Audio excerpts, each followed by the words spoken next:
मिन्हा खलकनाकुम व फीहा नुइदुकुम व मिन्हा नुखरिजुकुम तारतन नुखरा। आपके जहन में आया होगा कि ये तो किसी मुर्दे को सुपुर्दे खाक करने की दुआ है, लेकिन मैंने ये दुआ क्यों पढ़ी? मैंने ये दुआ आज इसलिए पढ़ी कि मैं आज अरबों के अय्याश जिंदा हुक्मरानों पर ही खाक डाल रही हूँ, क्योंकि आज सही मायनों में अरबों के ज्यादातर अय्याश हुक्मरान पूरी मुस्लिम बिरादरी के लिए मर चुके हैं। सुनिए क्यों। खौफनाक और गमजदा करने वाली खबर यह है कि यहूदियों ने अपनी संसद में एक ऐसा बिल पास किया जिसके जरिए इजराइल उन 11,000 फिलिस्तीनियों को 90 दिनों के भीतर फांसी पर लटका देगा जो उनकी कैद में।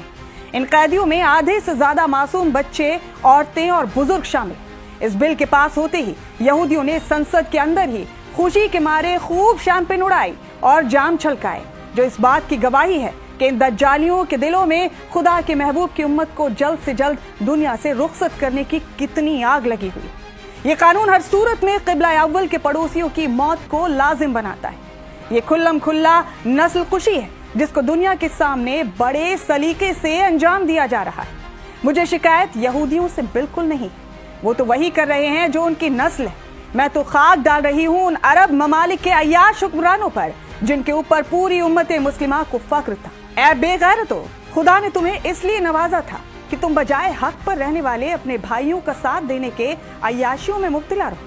अरबों के नामर्द हुक्मरानों, अगर तुम अय्याशी करने के लिए यहूदियों के कोठे पर नहीं जाते और वहां जाकर अपनी रातों को रंगीन करने के लिए जाम नहीं छलकाते, तो आज ये जालिम और बातिल दज्जाली बैतुल मुकद्दस के बाशिंदों की फांसी के बिल पर संसद में जाम नहीं छलका रहे होते। अगर तुम अय्याशों ने नंगा होने के लिए अपने लिबास इन यहूदियों के कोठे की खूंटियों पर नहीं टांगे होते, तो आज तुम नामर्द अरबों के सरबराहान के मुर्दा हो चुके दिलों में अपने भाई बहनों और मासूम बच्चों को फांसी पर टांगने वाले बिल के खिलाफ जरूर कोई हरकत पैदा होती। अगर तुम बेगैरतों ने अपनी हवस की आग नाजायज तरीके से नहीं बुझाई होती, तो खुदा की कसम इस बिल के खिलाफ आप जरूर आग उगलते।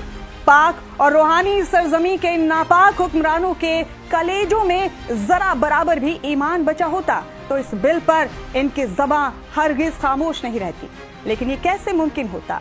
ये आस लगाने से पहले मुझे याद रखना चाहिए था कि ये तो वही झब्बेदार हुक्मरान है जो फिलिस्तीन के 70,000 मासूमों के कत्ल पर खामोश रहे।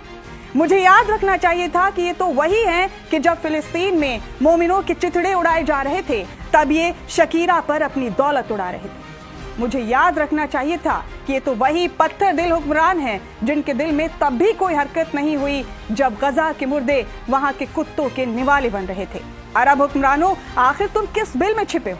ऐ जालिम हुक्मरानों, गजा के मासूम तुम्हें पुकार रहे हैं। बैतुल मुकद्दस में नमाजों पर पहरा लगा दिया गया है और तुम तमाशा देख रहे हो। तुम्हें शर्म क्यों नहीं आती? एक तरफ तो ईरान है जिसको तुम नकली मुसलमान कहते थे, वो हक के लिए अपना सीना तान कर खड़ा है, और एक तरफ तुम अरबों के रहबर हो। तुम्हारी खामोशी उम्मत के वजूद पर एक बड़ा सवाल बन चुकी है। क्या मस्जिद अक्सा की हिफाजत के लिए कुरान में आयतें सिर्फ ईरान के लिए उतरी थी? तुम भूल रहे हो कि एक मेरे अल्लाह की अदालत है जहां तुमसे जर्रे जर्रे का हिसाब होगा। याद रखना, जब आज इजराइल के इस बिल पर और गाजा के कत्ल गारत पर दुनिया खामोश रही, तो हमारी आने वाली नस्लें ये सवाल जरूर करेंगी कि जब इंसाफ और इंसानियत का जनाजा निकाला जा रहा था, तब अरब और मुसलमान कहाँ थे?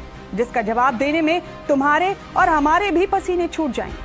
मुझे शिकायत अरबों के सरबराहान के साथ साथ पाकिस्तान पर बेईमानी से मुसल्लत किए गए हुक्मरानों से भी, जो आज इस बिल पर खामोशी इख्तियार किए हुए हैं। मुझे पाकिस्तान की शरीफ हुकूमत को आज ये भी याद दिलाना है, जो वो खुद भूल चुकी है, कि जब पाकिस्तान ने एटम बॉम्ब बनाया था, तब गाजा के लोगों ने खुशियां मनाई थी कि अब हमारे ऊपर जब कभी कोई जुल्म करेगा तो हमारा हम मजहब भाई पाकिस्तान हमारी मदद के लिए आगे आएगा, इंसानियत की दिफा के लिए आगे आएगा। याद रखना पाकिस्तान, अगला नंबर आपका होगा, जैसा नेतन्याहू खुल्लम खुल्ला कह चुके हैं। जय हिंद, जय भारत।